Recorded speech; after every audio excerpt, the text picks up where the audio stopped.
Bom dia, família. Bom dia, Gustavo, dependente emocional da sua recuperação. Família, vamos levar o nosso pensamento a Deus da forma que cada um compreende, joga e aceita.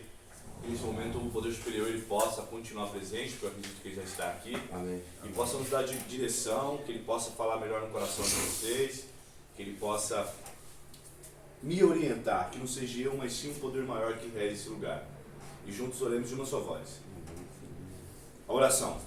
Deus, conceda-me serenidade para aceitar as coisas que eu não posso modificar, coragem para modificar caso que eu posso, e sabedoria para reconhecer a diferença só por hoje funciona. Família, eu vou ler uns salmos aqui, amém? Amém. É o Salmo 40 que diz assim: Esperei com paciência no Senhor e ele se inclinou para mim.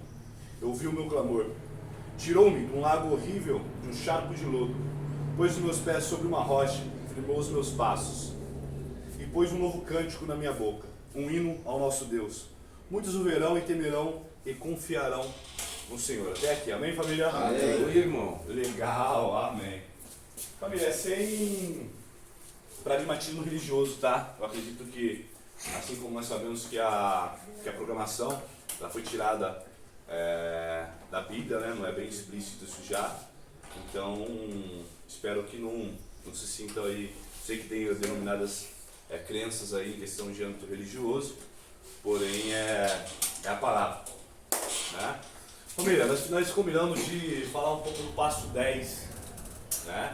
Para que a gente possa dar continuidade à nossa atividade diária dentro aqui da unidade, né? A importância dele e um bom entendimento para que seja feito, né? Para que seja feito esse trabalho continuamente, né?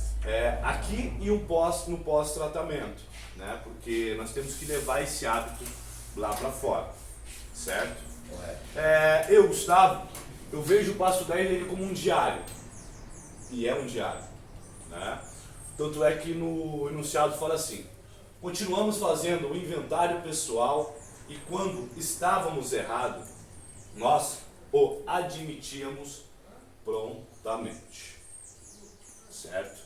Ou seja, continuamos escrevendo o nosso diário e quando estávamos errados, nós admitimos prontamente.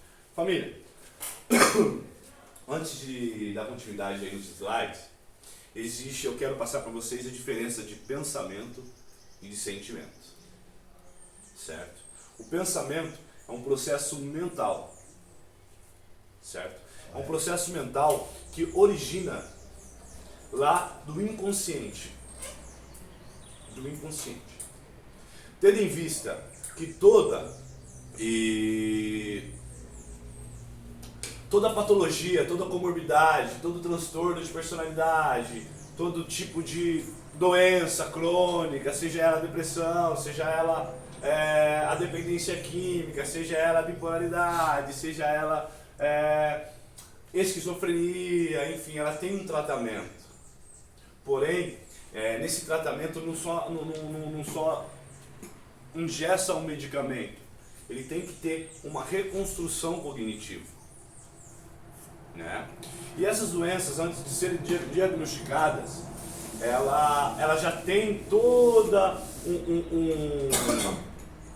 um processo. Ou seja, quando você é diagnosticado com uma depressão, quando você é diagnosticado com uma dependência química ou qualquer outro tipo de transtorno, já teve uma história tudo isso. Já teve uma disfunção cognitiva, ou seja, o seu pensamento, o seu sentimento, as suas emoções já estavam disfuncionais. Certo? Certo. Ou seja, uma pessoa que se inicia dentro do estado depressivo ou até mesmo uma crise de ansiedade, uma pessoa ansiosa excessivamente, ela vive um fluxo de pensamento destrutivo, né? E no caso do dependente químico, ele refugiou-se na substância, em questão psicológica. Ele precisava aliviar aquela dor. A parte biológica é o prazer, a superprodução dopaminérgica que a substância traz. Certo? Certo. Beleza. A importância do 10º passo no processo de recuperação, ela, para mim, né, além do primeiro, segundo e do terceiro, que tem que ser feito diariamente, né, o 10º tinha que estar incluso, o primeiro, segundo, terceiro e 10º, diariamente. Mas nós viemos de uma cultura alienada que, vamos dizer assim, que não especificou corretamente, acredito eu, de como fazer esse processo. Por quê? O que importa não é o que eu fiz no dia, é o que eu passei no dia, o que eu senti no dia, o que eu pensei no dia. Para quê? Para que eu possa identificar, a gente vai ver ao longo aqui dos slides, são poucos, aí depois o nosso companheiro ele vai dar um pouco também da palavra dele, do ponto de vista dele, porque acredito que várias ideias somatizam um grande conhecimento. Né? Com certeza. E nós precisamos identificar, ou seja, pensamento é um processo mental originado do nosso inconsciente, da nossa memória, de nossa vivência, do que nós vivemos. Nós, dependentes emocionais, estávamos totalmente disfuncional em alguns aspectos de nossa vida. Ou seja, o nosso processo cognitivo estava num ciclo vicioso que causava dor e nos remetia ao uso de uma substância. Nos remetia ao uso de substância. Aí vem a programação, vem o autoconhecimento, vem a inteligência emocional e como ferramenta esse diário. Só que se esse diário não for feito, vou ser ousado em dizer com excelência, e a excelência origina-se da prática, né? Ela vai se tornar meio que inútil. Ah, Gustavo, mas o que importa é fazer. Mas vamos fazer bem feito. Vamos fazer bem feito, né? Eu vou dar continuidade nos slides aqui e a gente vai entender melhor o que estou falando. Olha lá. Esse passo nos liberta dos destroços do nosso presente / passado. Certo? Passado / presente. Se nós sabemos que a substância ela foi a cereja do bolo, que a depressão é a cereja do bolo, a dupla personalidade é a cereja do bolo, a bipolaridade é a cereja do bolo, né? Nós temos que entender todo o processo que chegou a isso. Todo o processo. E o comportamento ele se origina da onde? Do pensamento. Do pensamento. Do pensamento. Então eu tenho que entender, certo? O que eu preciso me libertar. Do que eu preciso me libertar? Ah, eu preciso libertar da substância? Ah, eu preciso me libertar da depressão? Sim. Não existe cura, mas existe tratamento. Então eu tenho que estar em constante tratamento, constante busca de conhecimento. E a palavra diz, conhecereis a verdade e ela vos libertará. Ou seja, eu tenho que me conhecer e com isso eu vou me libertando. Ou seja, quanto mais eu me conheço, mais eu me liberto do cárcere emocional. Somente eu, Gustavo, somente cada um de vocês aqui tem essa autonomia. Não adianta o terapeuta chegar, o psicólogo chegar, faça isso, isso, isso, isso. Faça isso, isso, isso, isso, isso. Sendo que a única pessoa que viveu essa história é única e exclusivamente você. Por mais que o profissional que trabalha com a saúde mental, ele te oriente, ele te dê uma direção. Pô, a gente não ouvia conselho de pai e mãe, vai ouvir de um profissional? É meio que nada a ver. Então nós temos que criar esse hábito, nós temos que criar esse amor, certo? E entender que somente eu vou conseguir trabalhar isso e levar as ferramentas para o profissional. Mas uma ferramenta assertiva, ou seja, o nosso papel é dar mastigado para o profissional. Olha, hoje eu pensei assim, assim, assado, e senti assim, assim, assim. O que pode ser? O profissional, ele tem a ferramenta, ele estudou para isso.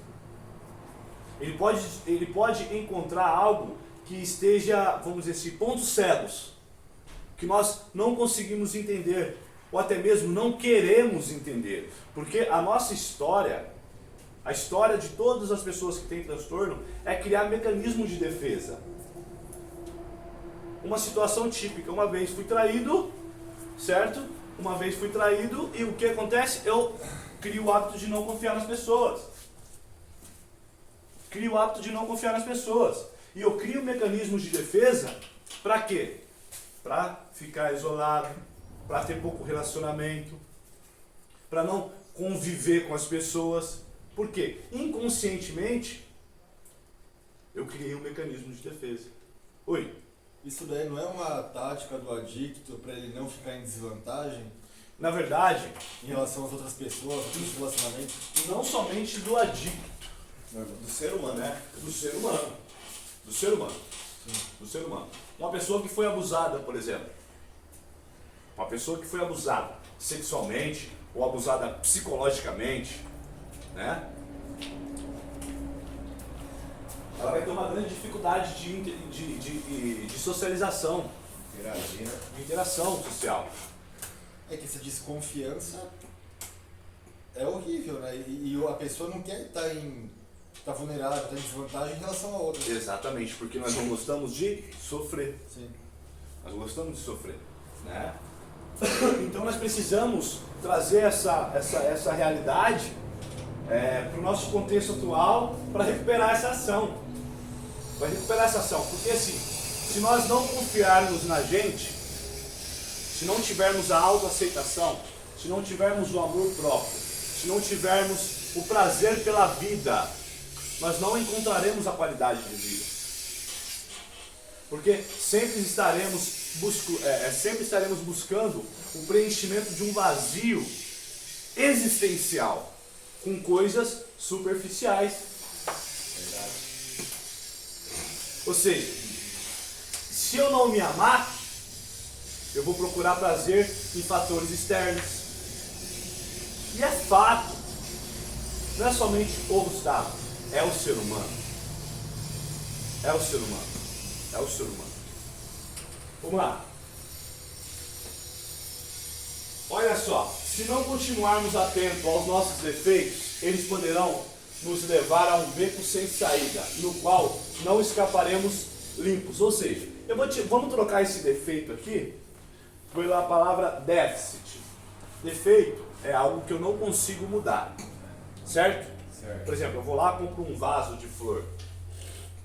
Aí ele vem quebrado. Eu vou conseguir arrumar? Não. Um prato, um copo. Eu vou conseguir?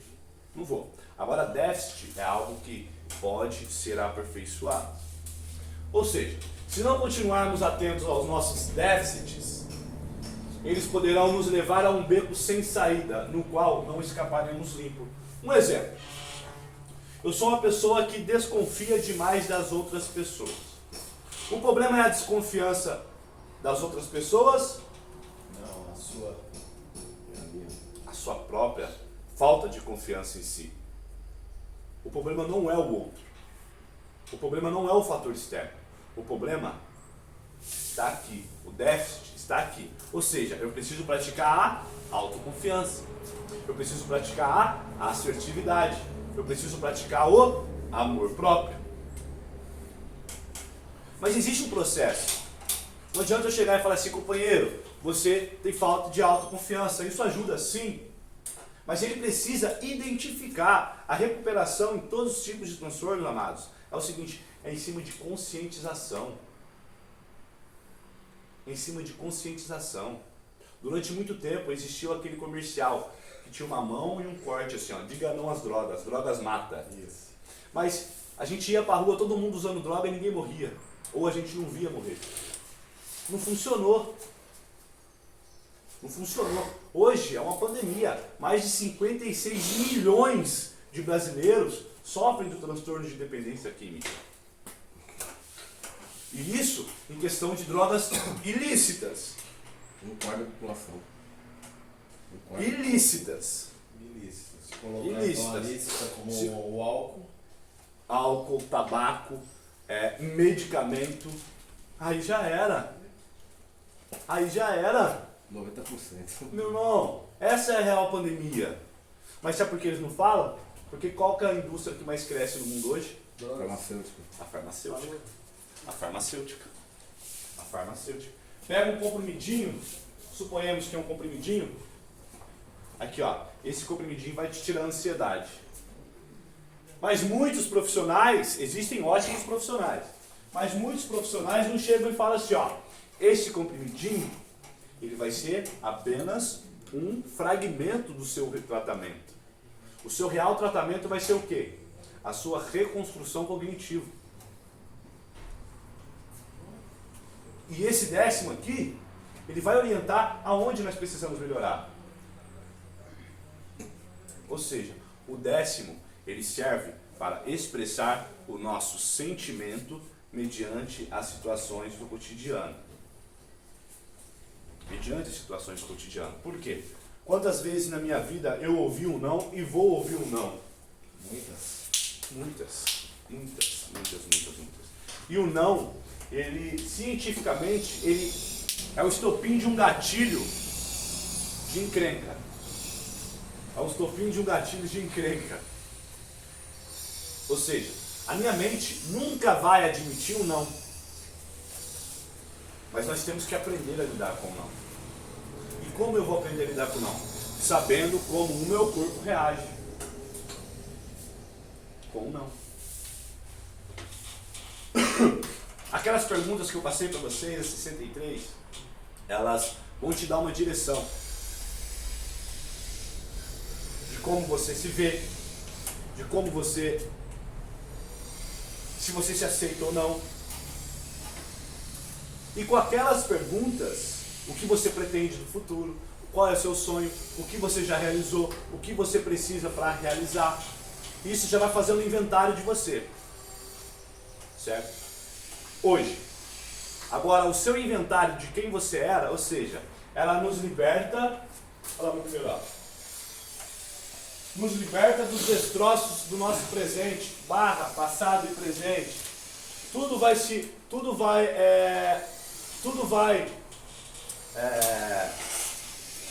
originar do nosso passado. Ou seja, eu comecei a não me aceitar nos momentos que eu começava a falar, eu vou fazer isso e não fazia. E se eu trazer isso à tona, ou seja, para o consciente hoje, eu tenho a oportunidade de pegar o meu avatar e falar assim, pô, hoje aqui dentro, no meu cotidiano, no meu momento de recuperação, eu prometo fazer alguma coisa e não faço. Eu me comprometo a fazer alguma coisa e não faço. Você vai estar indo de encontro com quem? Com o seu velho eu. Ou você pode criar o quê? Um amor próprio de mostrar que você está fazendo diferente do velho eu, ou seja, ressignificando. E é assim que funciona. Não tem outro caminho. Não tem outro caminho. Então eu quero que vocês entendam que esse 10º passo era uma ferramenta crucial. É a escrita que eu falo para vocês. É o diário que eu falo para vocês. Família, escreva sobre o seu dia. Escreva o que você sente. Escreva o que você está passando. O cronograma, o que a gente faz durante o dia, nós já sabemos. Nós já sabemos. Ah, eu limpei meu quarto. Ah, eu fiz isso, eu treinei, eu não sei o que, e papapá, e pum pum pum, e geroró. Beleza, legal. Parabéns, você cumpriu com a sua obrigação. Já é um novo. Temos que ver isso, temos que enxergar isso, temos que entender isso. Né? Mas o que realmente importa é, durante aquela atividade, eu lembrei de uma situação, e isso me gerou um sentimento. Rapidamente eu fiz um movimento ao contrário. Você perdeu a oportunidade de identificar uma doença. Você tem que pegar aquela dor ali, ó. Pegar e falar assim, por que você está sentindo isso? Questionar, por que você está pensando assim? O que você viveu lá atrás que te gerou essa dor? Você vai encontrar várias raízes aí. Essa é a oportunidade do autoconhecimento. Essa é a oportunidade de enxergar uma culpa. Essa é a oportunidade de entender um ressentimento. Essa é a oportunidade de identificar a falta de autoaceitação. Porque a gente tem que fazer o movimento ao contrário? Sim. Mas primeiro nós temos que entender o porquê nós estamos fazendo esse movimento ao contrário. Espera aí. Eu vou prometer fazer algo para mim hoje e vou lá e faço. Só que veio a vontade de não fazer. Aí eu fiz o movimento contrário. Você, vamos dizer assim, você fez algo que alguém colocou na sua cabeça. Você não fez algo para mudar. Você fez algo porque sugeriram você fazer. Vocês estão entendendo o que eu estou falando? Agora, se você se conscientizar do porquê você precisa fazer, você vai fazer com muito mais amor. Não é porque o terapeuta chato chegou e falou, faz isso, faz esse movimento ao contrário, irmão, levanta da cama, por exemplo. Levanta da cama, vai fazer uma academia, vai malhar, vai fazer uma correria ali na quadra, vai jogar um futebol. Ah, mas eu não estou com vontade. Ah, mas eu vou fazer porque porque a programação diz boa vontade. Não é somente isso. É mudar a sua vida. No começo pode até ser, né? Mas identificar depois o motivo que gera aquele, vamos dizer, aquele pensamento de você não, o que não te motiva a fazer. Meu brother. Exatamente. Se você parar para pensar e estudar dentro do comportamento, a procrastinação, ela nada mais é que o nível de baixa estima elevada. Por quê? Uma pessoa ela começa a fazer alguma coisa e para pela metade, ela faz isso, sabe por quê? Porque ela não acredita no potencial de concluir aquela tarefa.